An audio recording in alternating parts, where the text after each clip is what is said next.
2017. Ano da Palavra.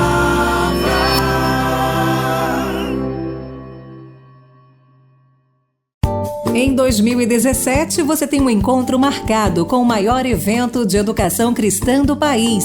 Participe do 9º Congresso Nacional de Escola Dominical, de 12 a 15 de outubro de 2017, no Rio Centro, Rio de Janeiro. Palestras, seminários e workshops com os grandes nomes da educação cristã nacional e internacional. 9º Congresso Nacional de Escola Dominical, celebrando os 500 anos da Reforma Protestante. Marque em sua agenda um evento com a qualidade CPAD.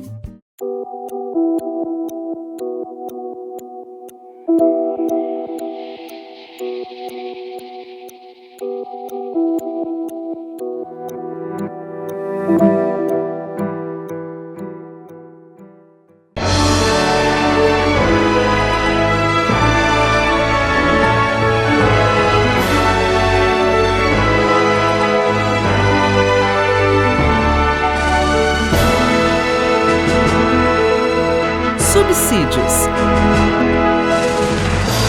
Lições Bíblicas. Jovens. Lição 7. A reforma na Igreja Protestante. A paz do Senhor, querido professor, a paz do Senhor, querida professora. É um prazer estar me dirigindo a você para tratarmos mais um assunto relacionado à Igreja de Jesus Cristo. Desta feita, vamos falar sobre a Igreja na Reforma Protestante.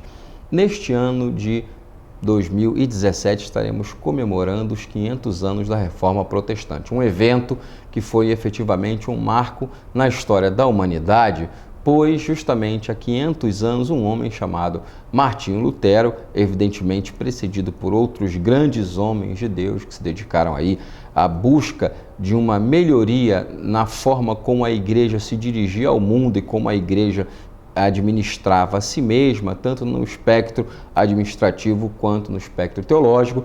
A Reforma Protestante fez uma diferença muito grande, tendo em vista que, por força da Reforma Protestante, nós entendemos que surgiu a igreja chamada evangélica, diferente da igreja chamada católica romana, ok?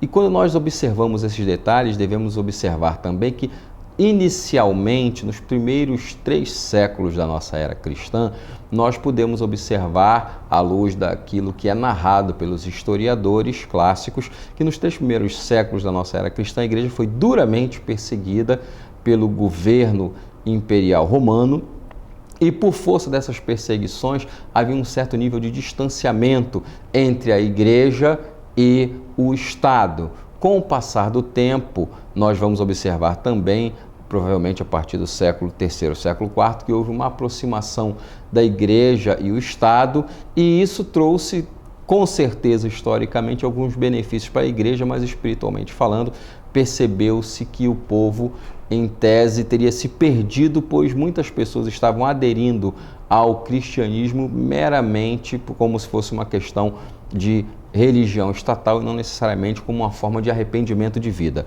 Com o passar do tempo, a igreja de então, já agora chamada romana, começou a praticar determinadas coisas que feriam frontalmente aquilo que a palavra de Deus estava dizendo. A história é notória em registrar esses fatos, não vamos aqui tecer minúcias sobre esses assuntos. Qualquer livro de história da igreja ou história geral pode trazer com tranquilidade diversos problemas que essa aderência dessa mistura igreja-estado gerou para a história da igreja cristã. Com o passar do tempo, nós vamos ver aí que Deus usa Martinho Lutero para que ele possa ser uma pessoa na Alemanha que vai fazer uma diferença muito grande em relação à chamada história da igreja, fazendo com que haja uma reforma efetiva dentro da igreja e surge aí a chamada igreja evangélica.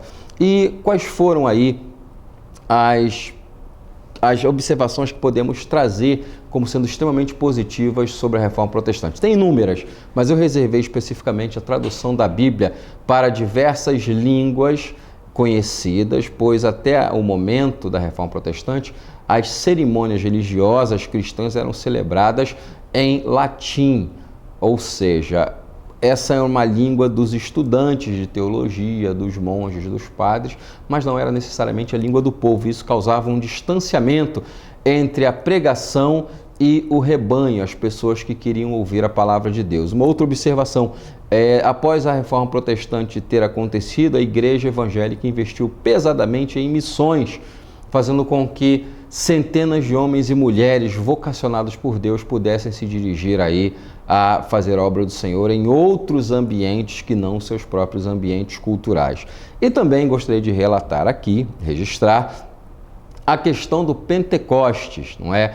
Um movimento recente, com pouco mais de 100 anos, e que tem trazido aí um fantástico crescimento à igreja por força do mover do Espírito Santo, não apenas nas igrejas, mas na vida pessoal dos cristãos que entendem que os dons espirituais e o batismo com o Espírito Santo, com a evidência do falar em línguas, são para os nossos dias também. Acredito que é uma forma muito tranquila de se apresentar essa questão e essa lição que vai ser ministrada sobre a história da igreja.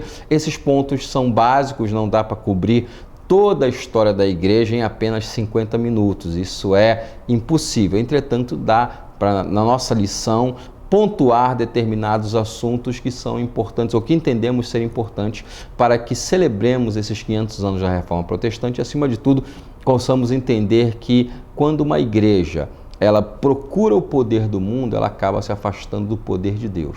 Ao passo que quanto mais se busca o poder de Deus e a aproximação de Deus por meio de uma comunhão sólida, mais independentes do mundo a igreja fica e, acima de tudo, consegue exercer efetivamente o seu ministério como profeta de Deus neste mundo. Que Deus abençoe grandemente a tua aula, que você possa ser grandemente abençoado ou abençoada e que os nossos alunos possam ver na sua vida e na vida deles mesmos frutos da graça de Deus.